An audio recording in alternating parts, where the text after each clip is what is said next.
Hello. So for today, I am going to talk about the pollution problems in Manado for the class of IPS. So I've searched on the internet and I've already found a chart for pollution in Manado, and it uses reviews by people who already live in Manado for their reviews of the area.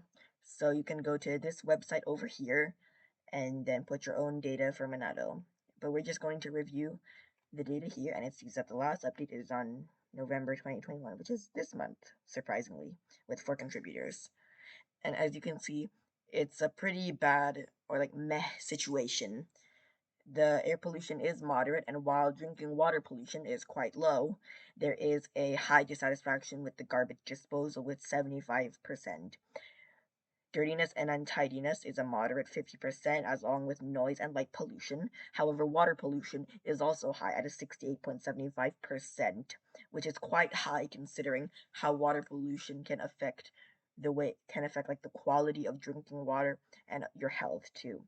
Dissatisfaction to spend time with the city is also at a moderate, with above 50%, 56.25%. However, dissatisfaction with the green and parks in the city is at a low of 37.50.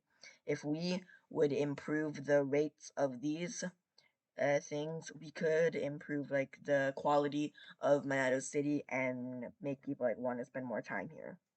There is also a particularly old article about Manado flooding in Indonesia about January 16, 2014, which is over at least 7 years ago, it's over 7 years ago.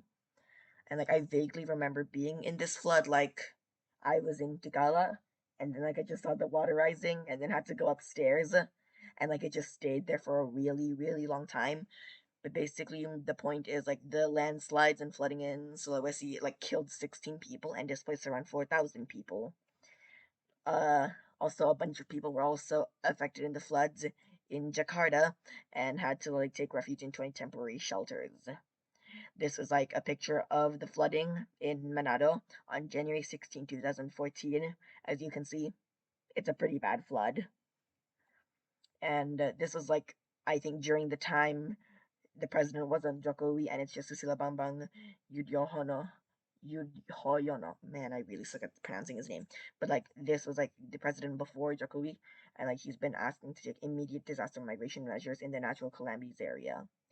They also urge people to make more accurate weather and climate forecasts for the next 4 months, so that if a flood would happen to this again, there would be more time to prepare for it.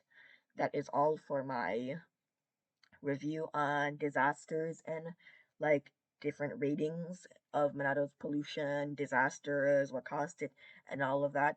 And once again, if you live in Manado, write data in Manado in this link over here. Thank you for your time.